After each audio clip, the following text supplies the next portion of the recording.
Hi, this is Mike from Connected German, back with another video. Today we're going to look at part 1 on adjective endings in German. Adjective endings are something that we see occurring across all of the different cases in German, and it's more or less something that you should approach little bit by little bit, acquiring them as you acquire the cases. Today we're going to be looking specifically at the nominative case. Adjective endings in the nominative case, and for those of you that have seen the video on cases, essentially we're looking at when the noun is a subject, what adjective going with it is going to get what endings. Required knowledge for this, you're going to want to have a working knowledge of what the nominative case is, as I just explained, used as the subject of the sentence. If you haven't had a chance, go ahead and click on the link below, and it'll take you to an introductory video on cases in German, definitely required for this. And you should know indefinite and definite articles. Of course, indefinite is a or an in English, definite article is the, but of course each one of those has to agree in gender and number and case, which we'll get into in just a second. Now, overview, basic rules of adjective endings works like this. Endings placed on adjectives agree with the noun that they are modifying, or the noun that they are describing, in 3 different ways. Gender, number, and case. So gender, masculine, feminine, neutral. Number, are we talking about singular or plural? And case, is it the subject? Is it the object? Is it the indirect object? And of course, like I said, we're just going to be sticking with the subject for today. But something really important to get down before we even look at these endings is to know that not all adjectives get endings. And this is very unique to German. English doesn't have adjective endings at all. There are many languages that have adjective endings all of the time. This is kind of a mix of both. So they're kind of picking and choosing. But there is actually a very good rule as to when you have an adjective ending or not. And it is, if the adjective directly precedes the noun that it is modifying or describing, then it gets an ending. If it comes after the noun, no ending. Pretty straightforward. So when to include the adjective ending? As I just said, the adjective precedes the noun it is modifying. So here's an example of it. Ein großer Mann liest die Zeitung. A tall man is reading the newspaper. There's our adjective. And there's our ending. Clear example here. Our adjective is coming before the noun, which is in red right there. Therefore, we have an ending. Pretty straightforward. Now, when not to include an adjective ending, if the adjective comes after the noun that it's modifying. Der Mann ist groß. The man is tall. Here we see our adjective. Notice that we don't have an ending, and that's correct because our subject, marked in red, comes before it. So, adjective, noun, we have an ending. Noun, adjective, we don't have an ending. And a lot of times when you're going to see this, think about when the adjective would actually come after the noun, is generally when you have a form of to be. And here we do. We have ist, meaning is. Now, for definite articles, when the adjective being used comes after the definite article, we need this default E to show our adjective ending. And when we're talking, that is, of course, just within the nominative case. And the reason for this really is because, as I'm going to show to you, definite articles like der, die, and das definitely show that gender very strong. So we don't have to worry about our adjective ending carrying that gender. So they simply get this default E. Here's some examples. Der große Mann liest die Zeitung. The tall man is reading the newspaper. So we see right there, our adjective, groß, has an ending e, and the reason why it is e is because it's a default e. We're already very clear with the article that comes right before it, der, it's masculine. Very clear, so we get a default e. Die kleine Frau trinkt Kaffee. The short woman drinks coffee, or the small woman drinks coffee. Our adjective, kleine, so it's essentially klein with our default e. Again, the article coming right before it, die, clearly indicates that we're talking about feminine, default e on the adjective. About neutral. Das interessante Buch ist auf dem Tisch. The interesting book is on the table. Adjective, interessante. It has an e ending because the gender is very clear in the definite article right before it, das.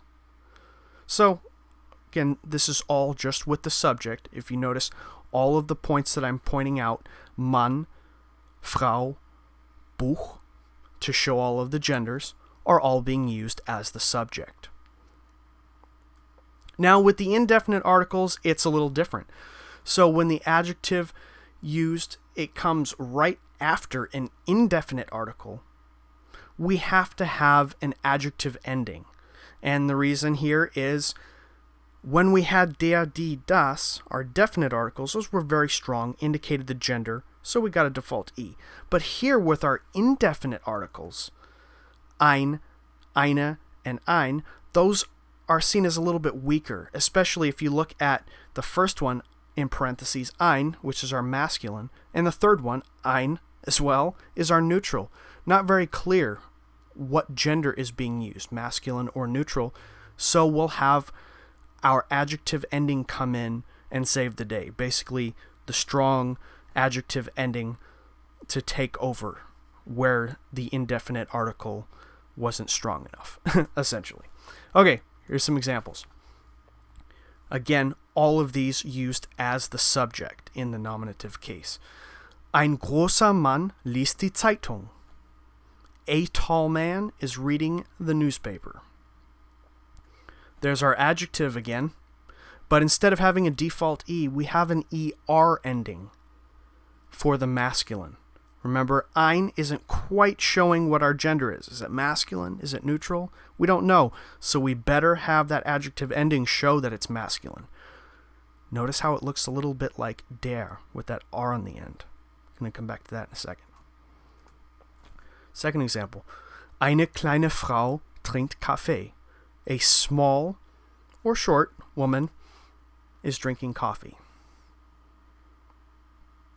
Again, our adjective, kleine, it kind of looks like it has the default e there, but don't let that fool you. It's actually very similar to the article die.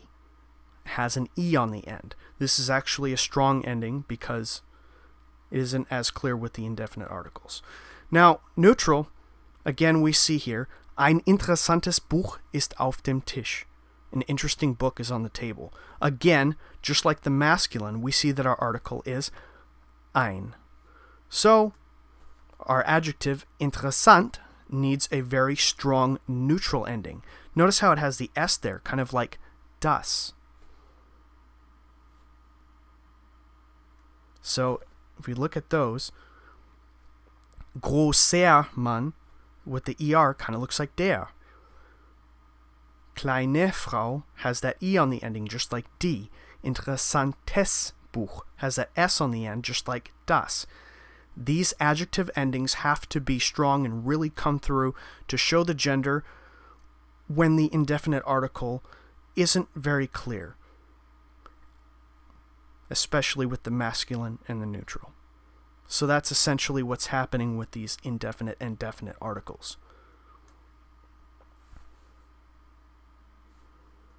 Okay, so they mirror the definite articles. Ending agreement. Okay, so far we've really only talked about the nominative case up until now, just talking about whenever a noun has an adjective modifying it and that noun is being used as the subject of the sentence. And so that really points to our idea of case. Remember, there were three things. Adjectives work with gender, number, and case. For our second rule, we've also pointed out the difference in the gender, going through masculine, feminine, and neutral. And of course, the last thing, as I just mentioned, is the number. Is it singular or plural? So far, my examples have just done singular. So let's take a look at plural. Endings with a plural noun.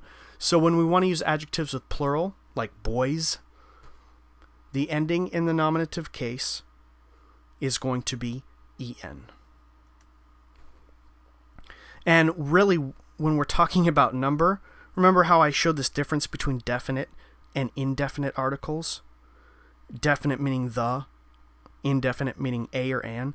We're really only going to be talking about we're really only going to be applying this to definite articles, like the boys.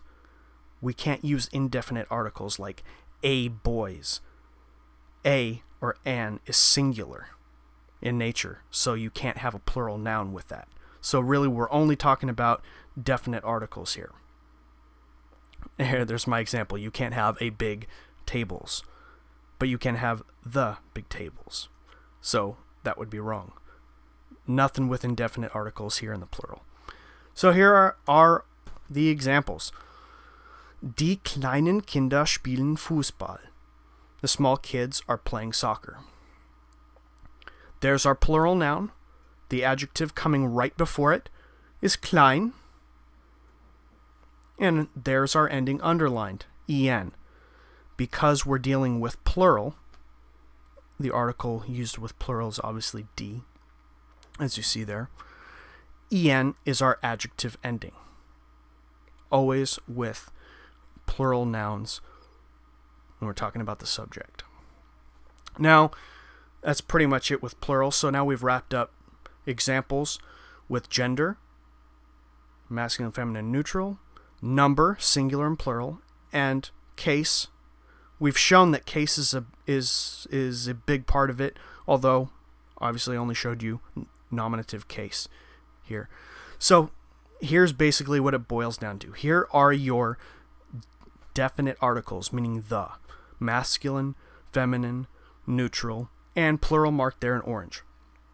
Again, these definite articles are very strong. From der, die, and das, we clearly know what the gender is, so a default E.